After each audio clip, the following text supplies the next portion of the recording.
I did want to talk about the play of Jeff Okudah.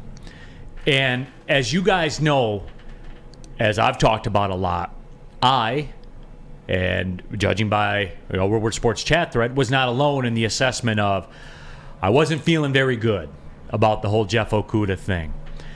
And what I saw yesterday, what I saw on Sunday, D-Mac, and I coined the phrase to you, I said, it looked like it was personal to them, to that whole Lions team. It looked like it was really personal to Jeff Okudah.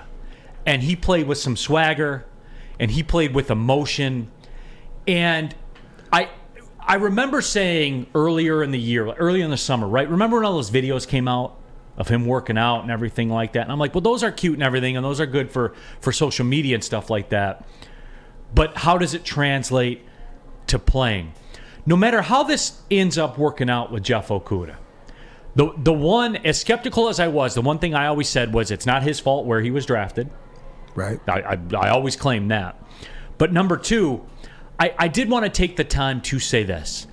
However it works out, now, people throw the word bust around and will he live up to be a number 3 overall pick? A lot like when I talk about the NFL draft, once you're drafted, it's over. Like, you're here now. Like, you have to keep the job and keep it pushing and keep moving forward.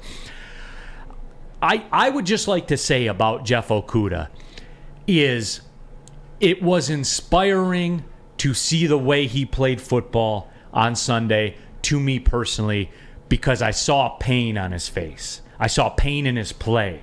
You know what I'm saying? And I'm talking about like inner pain, like personal stuff. And you and I have talked about this a lot privately, where there was an overriding driver that was pushing him in that game, and you saw it, and it was personal to him.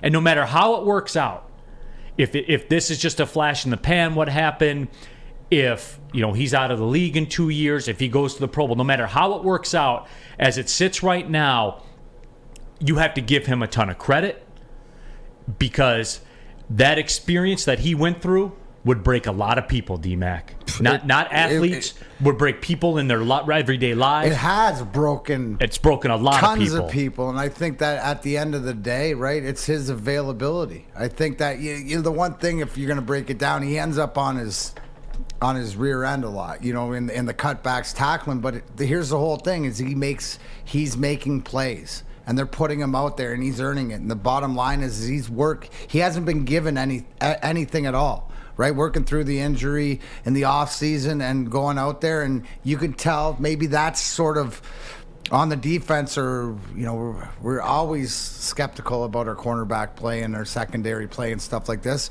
But you do see a bit of a bright light. To me, he's got to continue to be out there. It's more important that now I see that he's out there and he's starting to gain confidence. He's starting to, he's making plays. He's not, the deterrent out there. How many third overall picks reach their potential, whatever that is? So to your point, forget about it. We just need him to be our number 1 guy, and we need him to be an integral part. And I think his attitude, like you said, you can see his attitude filter through the team in their effort, or I guess what you call it, the mean, or the ready to play, or playing with a purpose. The Lions have to do that every game, and whether they use the inspiration from a Jeff Okudah coming back, or a Dan Skipper stepping up there, Evan Brown having to fill in for Frank Ragnow. This is a team effort. The one thing I mentioned it yesterday, and I'll mention it again, is I see this team growing, and we always say offense, defense, special teams, but to me, it's as the whole, the attitude as a whole as they're moving as a team. So he's going to be an integral part if this team's successful, Neil. And then we're going to have to worry about, here's the thing, you're going to have to pay, right, because of being the 3rd overall pick. If he produces, you want to give him the money, right? Because he's earned the money.